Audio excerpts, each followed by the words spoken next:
Hello, this is Dread, and in today's video topic, we are going over my top 5 recommendations for patch 0.9.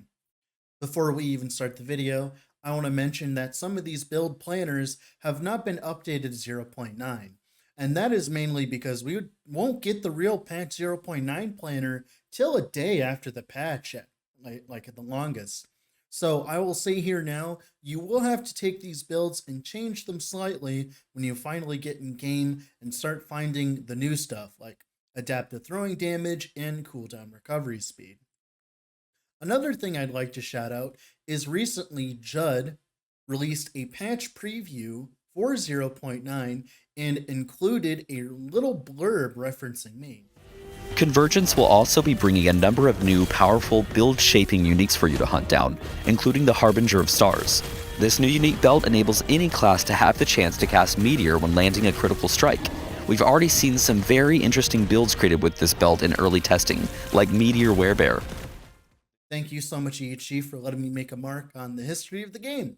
Meteor Werebear is 100% going to be one of the builds I refine next patch for fun. If you end up enjoying the content or learning something new, I'd heavily suggest leaving a like on the video because videos like this one take a lot of time, effort, and research, as not only do I need to make the video, I need to play way more than just 5 builds to find the highest quality setups for you, the viewer. This has been about a year's worth of work condensed in one video. So any support is appreciated. So the first build we're going to talk about is Mr. Chili Bear. Fans of the channel already know of my magnum opus, Cold.Werebear. It has received some of the craziest buffs this patch, a 35% more damage modifier and another 40% more damage modifier in endgame. It also has been buffed again in the same patch notes, as cooldown recovery speed is a stat we can stack now up to 50% on suffixes of some of our items, which means our war cries will be able to be spammed more, which will increase our max maelstrom capacity. So that's another cool buff. So if you're new to this build though, we are abusing the node inside Werebear, Wizened Claws, as we can stack strength well over 100, which means we are getting an additional staff's worth of damage on top of our actual gear, and it allows us to run skills like Maelstrom, which is kind of like cold damage over time Blade Vortex if you're familiar with the skill from Path of Exile. It also lets us run a cold converted Entangling Roots, which is a gigantic AoE spell which applies roots to enemies. As long as they are rooted, they take ramping cold damage over time, spell damage, which is one of the reasons why the build is so smooth to play, as you just run around and root everything on the screen and watch them scream helplessly as they slowly die. To play this build, I would suggest reading up on the written guide I've made on it, then watching this video, which tells you how to update the build to 0.9 and all the changes are within there. If you ever wanted to play something that is a combination of Wind Druid from Diablo 2 and a Cold-Dot Occultist from Path of Exile, this is the build for you. Hammer Throw Enras is a build that I have been developing for well over the past year now, as I have gone through revision after revision, until the version I'm showcasing today. Thankfully, EHG thought it would be cool to not only give us a new spicy VFX for the next patch for Hammer Throw, we also got buffed significantly. The throwing damage percentage increased damage affix has been replaced by flat throwing damage affixes.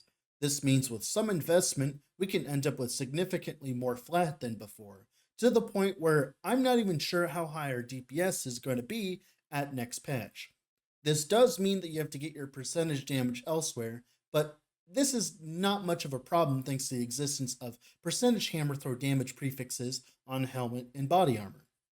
If you've never heard of this build before, the concept is we are throwing hammers at enemies and dealing mainly physical damage now.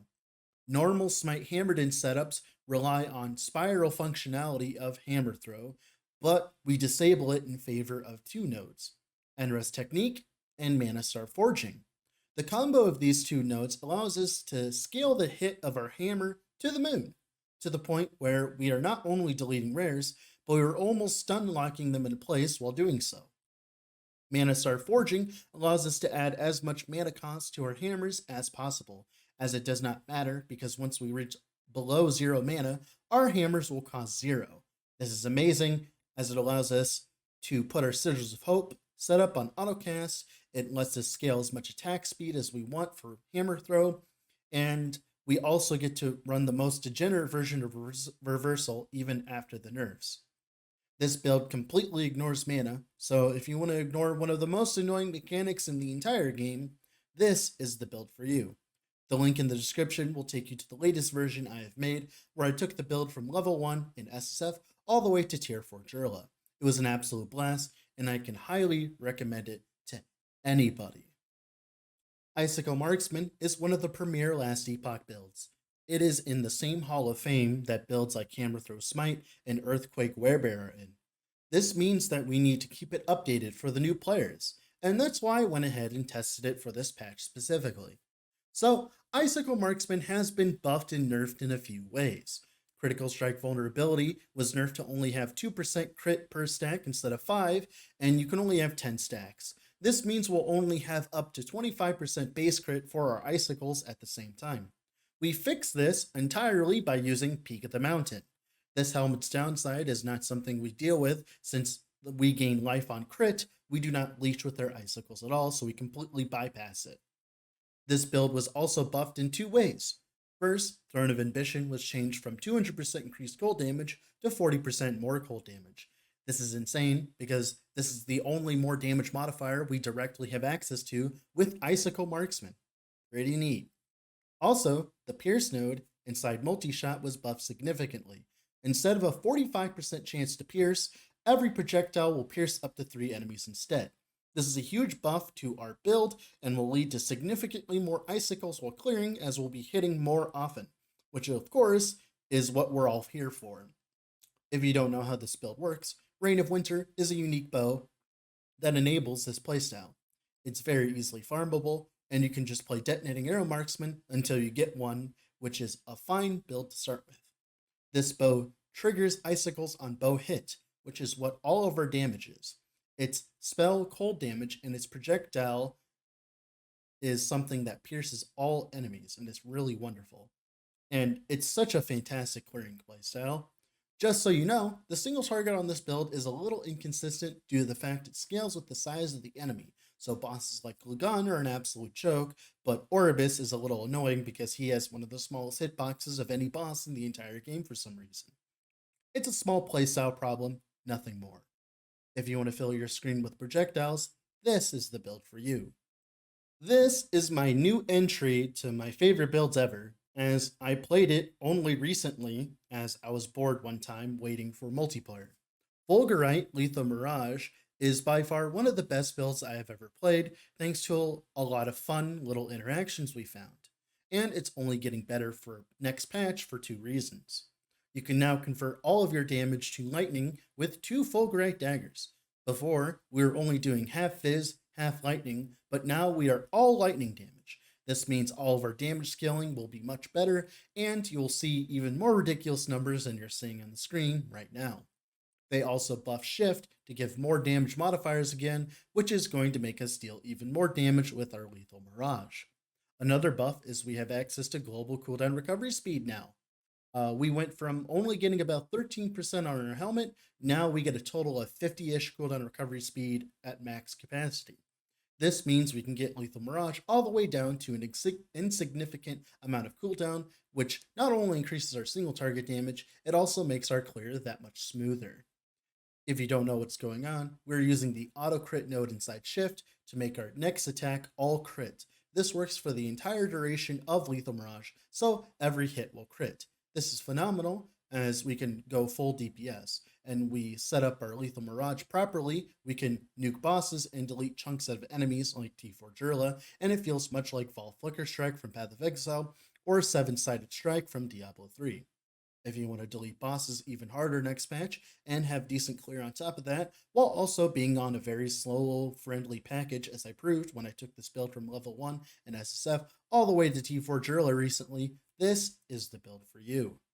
So this part of the video is when I showcase insert here strong necromancer build. If you haven't heard of Flame Wraith Necromancer, I'd heavily suggest you just go and watch my starter video on it, as it is one of the best necromancer builds for patch 0.9. I don't even need to convince you with that build. But I do want to take this moment and show for a new build that I've discovered recently that is getting buffed next patch, and that is Blood Specter Necromancer.